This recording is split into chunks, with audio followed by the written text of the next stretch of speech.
তিনি ঘণ্টিয়া অৱস্থান ধৰ্মঘট পালন মৰিগাঁও নগৰ ব্যৱসায়িক সমাজৰ মৰিগাঁও নগৰত যাত্ৰীবাহী বাহনসমূহৰ প্ৰৱেশৰ ক্ষেত্ৰত বান্ধি দিয়া নিয়মৰ পিছতেই হাহাকাৰ মৰিগাঁও জিলা ব্যৱসায়িকসকলৰ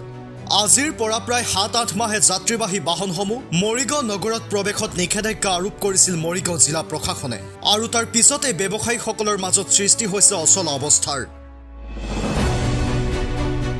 যাৰ বাবে আজি নিজৰ ব্যৱসায়িক প্ৰতিষ্ঠানৰ লগতে দোকান পোহাৰ বন্ধ কৰি মৰিগাঁও জিলাৰ বিহুতলিত ৩ ঘণ্টিয়া অৱস্থান ধৰ্মঘট পালন কৰে ব্যৱসায়ীসকলে ৩ ঘণ্টিয়া ধৰ্মঘটৰ শেষত এক প্ৰতিবাদী সমদল বাহিৰ কৰি মৰিগাঁও চক্ৰ বিষয়াৰ জৰিয়তে জিলা আয়ুক্তলৈ এখন স্মাৰক পত্ৰ ব্যৱসায়ীসকলে প্ৰেৰণ কৰে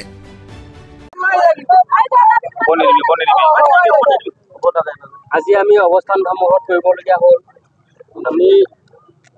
লকডাউনৰ সময়ত আমি ইমান কষ্ট পোৱা নাছিলোঁ দোকান পোহাৰ বন্ধ আছিল মজুত থকা দুপইচায়েদি ঘৰ চলাইছিলোঁ কিন্তু এতিয়া আমাৰ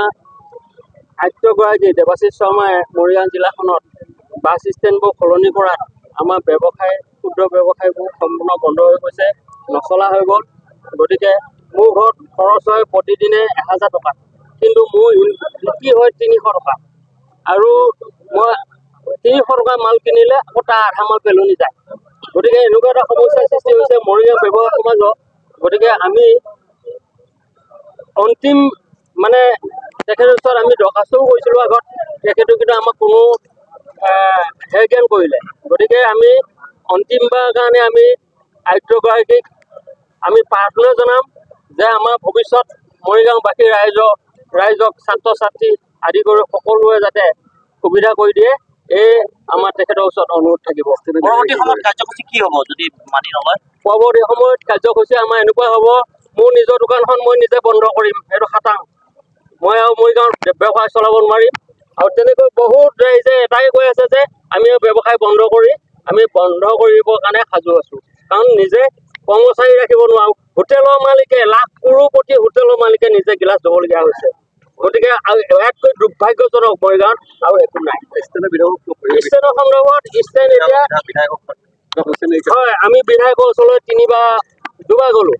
আৰু সিদিনা আমি বিধায়কৰ মৰিগাঁৱত লগ পাই বিধায়কৰ লগত কথা পাতিলোঁ বিধায়ক ডাঙৰীয়াই এটা কথা পৰামৰ্শ দিছে যে গুৱাহাটী বাছ ষ্টেণ্ডটো পূবলৈ যাওক আৰু নগাঁও বাছ ষ্টেণ্ডটো পশ্চিমলৈ যাওক কিন্তু এই কথাটো কিন্তু আমাৰ বিধায়ক ডাঙৰীয়াই ভাল কথা কৈছে আমি মনপুত আৰু সৰু গাড়ী টেম্পুবিলাক সোমাব দিছে কিন্তু যদি টেম্পু সোমাই তেতিয়া আমাৰ এখন গেলামালৰ দোকানৰ পৰা আলুৱে বেগ ক'ৰবাত চাউল 5 কেজি 10 কেজি চব্জি লৈ মানুহ গুচি যাব যদি সৰু গাড়ী সোমাব নোৱাৰে আজি ধৰক বঙাবাৰী মানুহ এজনে টেম্পু এখনত নহ'লে 1 কুইণ্টেল মাল কিহত লৈ যাব গতিকে 3-4 গাড়ী উঠাব লাগে গতিকে আমি এটাই অনুৰোধ থাকিব আজি যে সকলো গাড়ী আগৰ নিচিনা চলাচল হওক আৰু তেতিয়াহে আমি মৰিগাঁও সদৰৰ যিসকল ব্যৱসায় আছে সকলোৱে সুখে শান্তিৰে চলিব পাৰিম আৰু নিজৰ ল'ৰা ছোৱালী স্কুলৰ ফিজ আদি কৰি সকলোখিনি পৰিচালনা কৰিব পৰা যাব গতিকে তেখেতৰ ওচৰত আমাৰ অনুৰোধ থাকিব আৰু প্ৰাৰ্থনা কৰিছোঁ আমাৰ মুখ্যমন্ত্ৰী ডাঙৰীয়ালৈ প্ৰাৰ্থনা জনাইছোঁ মৰিগাঁও এই সমস্যাটো যাতে তেখেতে গুৰুত্ব দিয়ে আৰু মৰিগাঁও জনসাধাৰণৰ মুখলৈ চাই আগৰ নিচিনা সুচল কৰি দিয়ে আমাৰ যাতায়াতৰ সমস্যাটো গতিকে মোৰ ক'বলগীয়া মৰিগাঁৱৰ পৰা বুবুনাথৰ প্ৰতিবেদন NE8 নিউজ।